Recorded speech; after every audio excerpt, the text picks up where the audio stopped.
Don't get cocky, you old hag. With those words, my son-in-law, Michael, shoved me aside. Ouch! The moment I fell to the floor, pain shot through my leg. As I lay there unable to stand, Michael looked down at me. What are you thinking, acting all high and mighty, when you can hardly even walk? Do you realize who's providing you with this comfortable life in such a big house? You're penniless and useless since your husband passed away. And now you have the audacity to intrude into my family's life. Remember, you are staying at our house now. Know your place. Do not defy me, or I will send you off to a care facility right away. Leaving those words behind, my son-in-law Michael returned to his room. Have I ruined my daughter's family? I would have been better off alone. I should not have come here. My name is Nancy. I lost my husband 2 years ago and have been living alone in this house filled with memories of him. I've always had a bad leg and depended on my husband's help for my day-to-day activities. Whenever I had pain or numbness in my leg, my husband was always there to support me. I admired my kind and considerate husband. However, an unexpected accident took his life, leaving me all alone. The unexpected event left me deeply depressed, and I found myself crying all day, every day. But it was my only daughter, Rachel, who saved me. Mom, if you keep crying, it will make Dad sad in heaven. He will always watch over us and protect us. Rachel. Let's be strong together, Mom. I will support you from now on. So please don't cry anymore. Smile. Rachel has always been a strong and dependable daughter who encourages me positively at all times. She must have inherited her father's strength. Thank you, Rachel.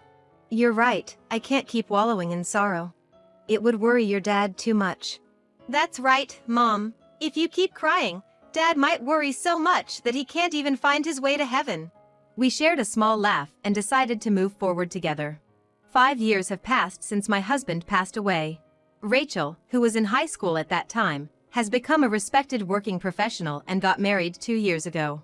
After their marriage, the couple built their own house and Rachel moved out of our family home, which is about an hour's drive away. Back then, she had repeatedly persuaded me to live with them, but I firmly refused. It was because I didn't want to interfere with the newlyweds, and also because I didn't want to leave this house where I had spent so many years with my husband. Although I'm touched by the offer, I intend to continue living here with your father's memories. But what if something happens, Mom? There won't be anyone to help you. Dad may be watching over you, but he can't help you anymore. I understand, Rachel. But it's okay. You should live your own life with your husband, not worrying about taking care of me. Focus on your new family. Although Rachel looked a bit worried, she reluctantly agreed when I insisted. In truth, living alone had its difficulties, but I didn't want to burden my daughter, so I managed to get by. The season had turned to winter. When it got cold, my legs would start to give me trouble. The cold exacerbates the pain and numbness, so I tried to keep as warm as possible. But compared to the warmer seasons, it was much harder to go about my daily life. The winter was particularly harsh that year, so I decided to ask the hospital to increase my medication. Of course, I didn't say a word about this to my daughter and her husband. I didn't want to cause them unnecessary worry, or be a burden to them. But my condition was deteriorating. There were times when even standing was difficult, let alone walking. I managed to cope with the pain and go on with my life, but eventually, my daughter Rachel noticed something was wrong. It happened on Christmas Eve when Rachel came to bring me presents. The doorbell rang, and as I tried to get up to welcome her, I couldn't stand. Rachel must have been worried when I didn't answer the door after several rings, so she unlocked the door and walked in. Mom, are you okay? Sorry, I'm just not feeling too well today. I tried to put on a brave face and smile, but Rachel saw through me. Mom, you don't have to push yourself. Please, come stay with us. I can't bear to see you suffer like this. It's okay. I just couldn't move for a moment, but I'll be fine once I take my medicine. No matter how stubborn I was, Rachel insisted. I knew something was wrong the moment I walked in. You, who always keeps everything neat and tidy, have left things lying around, which is unlike you. You're so unwell that even tidying up must be a struggle, right? Also, your medication has increased. It's on the table, but there's a lot more than last time. Rachel was right about everything, and I was left speechless. Please, even if it's only until you're feeling better, come stay with us. When you're back on your feet, you can return to this house. Dad would want the same. With that, Rachel embraced me.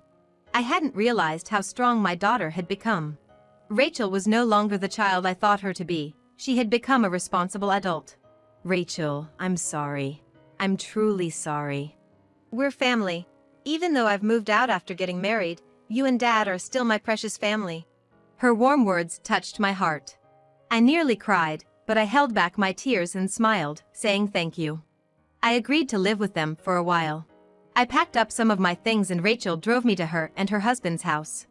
Their house was newly built and very beautiful since it was still quite new. The design of the house, with fewer stairs and steps, made me feel as if it was built with my comfort in mind. Mom, this is your room. Rachel led me to a corner room on the first floor. The room was filled with warm sunlight, and there was a photo of my husband, me, and Rachel. I'm sure this room was prepared by Rachel for me.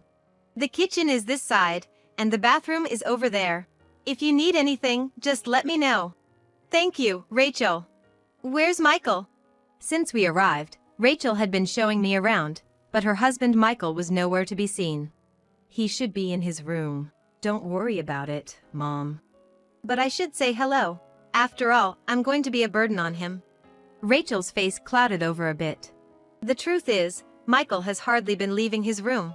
I haven't seen him for quite some time now, but he knows about you moving in, so don't worry. What do you mean he doesn't come out of his room? Cutting off my question, Rachel exclaimed, I'm going to make dinner. It's Christmas Eve today, so I'm going to give it my all, and off she went to the kitchen. This was the first time she had ever said something like that. After all, I hadn't met her husband, Michael, since the day they came to tell me about their marriage. There was no formal meeting with Michael's family, and no wedding ceremony. According to Rachel, Michael's parents are too busy for a formal meeting. We decided together that we didn't need a wedding. As for me, I would have liked to meet his parents if possible, and even a modest wedding ceremony would have been nice. But whenever I brought it up, she would brush me off, saying, maybe when things settle down. So I had stopped bringing up the topic. That night, Rachel served up a homemade meal.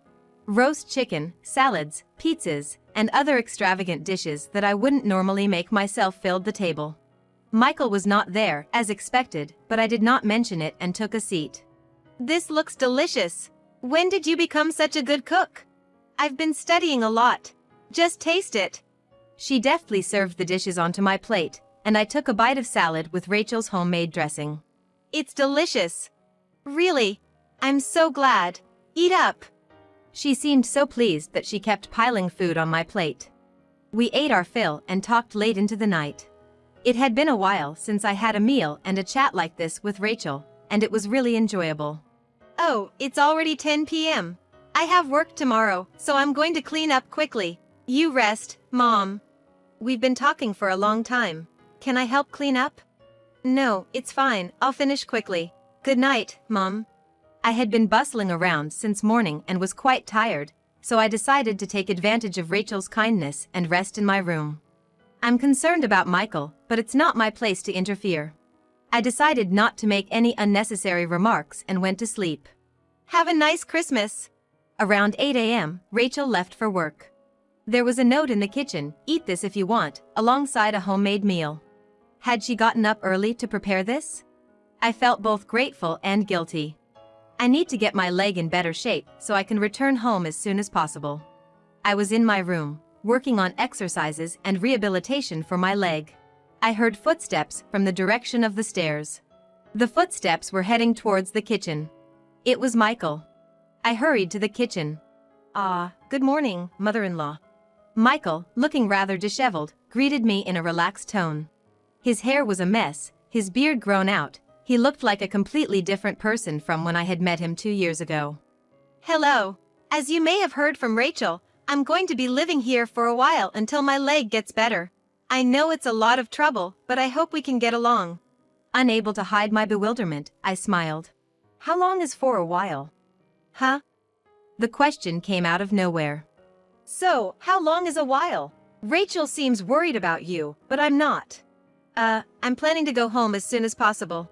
When Michael came to ask for Rachel's hand in marriage, he was in a neat suit, a clean-cut guy. He spoke confidently, promising, I will definitely make your daughter happy. I didn't think he was lying, and I trusted him when I said, please take care of my daughter. But he was completely different from then. That's good. That's helpful, he responded. I'm sorry. I should have discussed it with you properly. I apologized. Rachel said, it's okay, but apparently, he wasn't pleased. I deeply regretted coming here. Oh, by the way, could you do this for me, mother-in-law? Michael handed me a note. It had a handwritten list, 5 snacks, 4 bottles of juice, magazines, and so on. What is this? It's a shopping list for this morning. The closest supermarket is open from 8 in the morning, so it should be open now. He was fiddling with his phone without even glancing at me. He then continued. Rachel is out working every day, so could you please help out in her stead, mother-in-law? You're not planning on just freeloading here, are you? He said with a grin, just leave the stuff you buy somewhere around here, and then he went upstairs. I never expected him to be this kind of person. I was shocked and worried about Rachel. Has she been tolerating this all this time? Since she's such a kind girl, she might not have wanted to burden me with the details. It was another cold day outside. The forecast had said it might snow, so we could have a white Christmas. I dressed as warmly as possible and headed outside with the note. Rachel would go to work almost every day, and often she came back late. The only time she could rest properly was on Sundays, when she would do housework and go shopping. Michael was always cooped up in his room, leaving Rachel to take care of the house. However, on days when Rachel wasn't there, I was sent out to do the shopping and other errands by Michael. The biting cold made my legs hurt and it was hard to walk. I couldn't tell Rachel. She had enough on her plate, and I didn't want to add to her worries. This lifestyle continued for about a month. One day, I returned from my usual shopping trip to find an unfamiliar pair of women's heels at the front door. I had a bad feeling.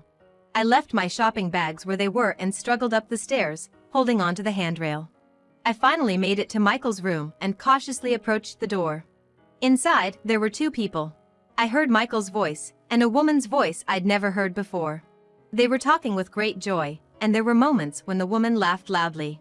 This was an shocking truth. I can't believe it. My son-in-law is having an affair, and even bringing her into our home while my daughter is out working. It's absolutely unforgivable. I must never forgive this man. Something taut within me snapped. Before I knew it, I had thrown open the door to Michael's room, my voice raised. What are you 2 doing? Sure enough, there were 2 people in the room. An unknown woman looked at me with a dumbfounded expression. Michael clicked his tongue, stood up, and walked toward me. Michael, what's going on? Are you doing this all the time? Shut up. You just barged into my room to lecture me? Just answer me, I can't stand this. My anger was not subsiding. I glared at him fiercely. What's that look for?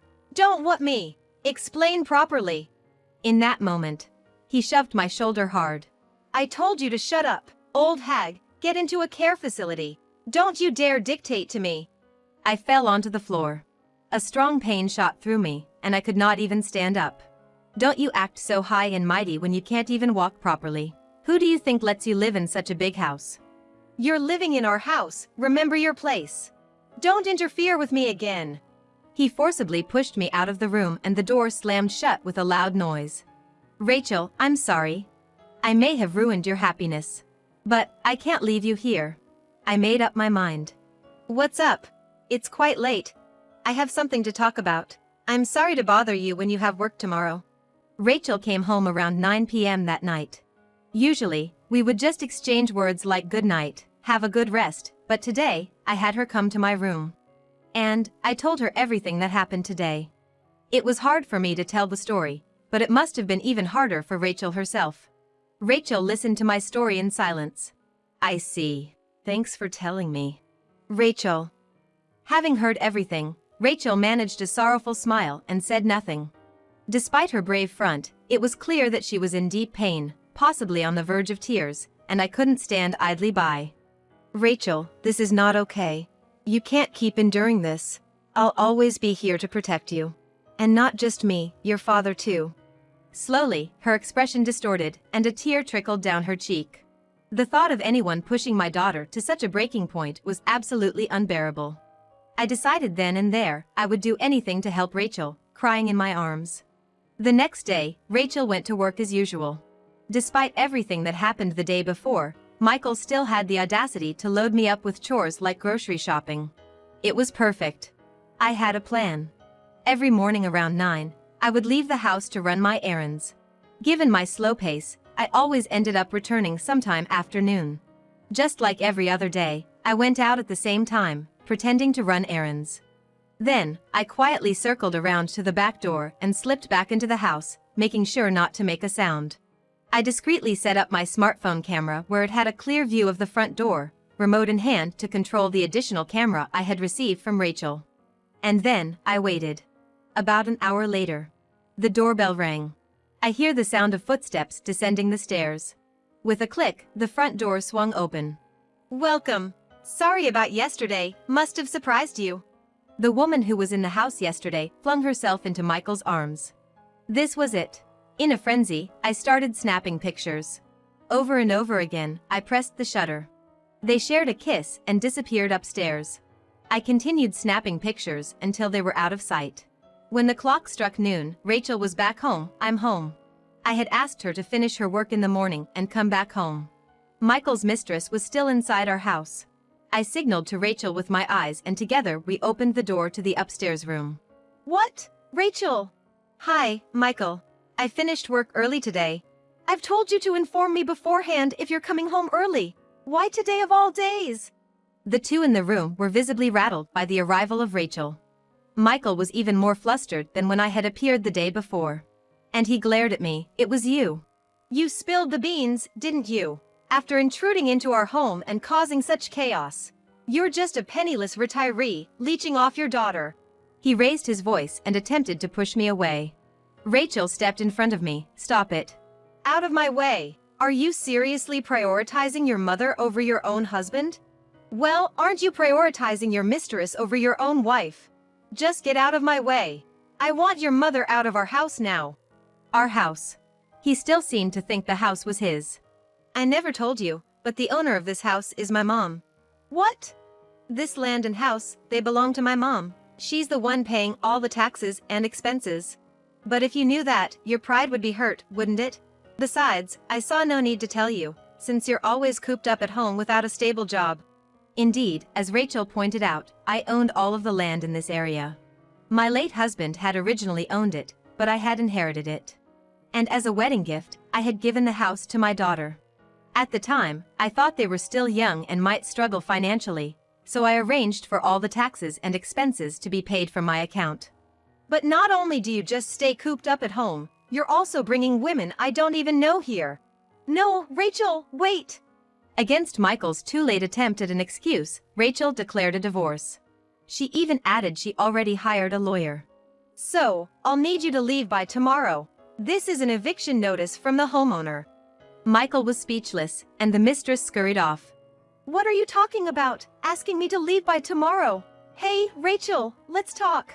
If we talk, I'm sure you'll understand." "You better listen to what the homeowner is saying." Michael just crumpled right there, at a loss for words. In the end, the couple divorced. Abandoned by his mistress, disowned by his own parents, he had no one to turn to and reportedly took up live-in work somewhere. We sold the house where the couple had lived and returned to my old house. Now the two of us live together. "Hey Mom, do you think Dad would be mad at me?" "Why would your dad be mad at you?" "For having poor judgment in men." "If that's the case, I'm equally guilty. If your dad were here, he might not have approved of your marriage." "That might be true." While making these jokes, we're spending peaceful days. One day, when Rachel leaves this house again, I am working harder at the physical therapy, so as not to cause Rachel any extra worries. I pray that happiness will come to Rachel. I pray that my legs will get better. I said a prayer to my husband in heaven. I felt as if the sky had shone a little.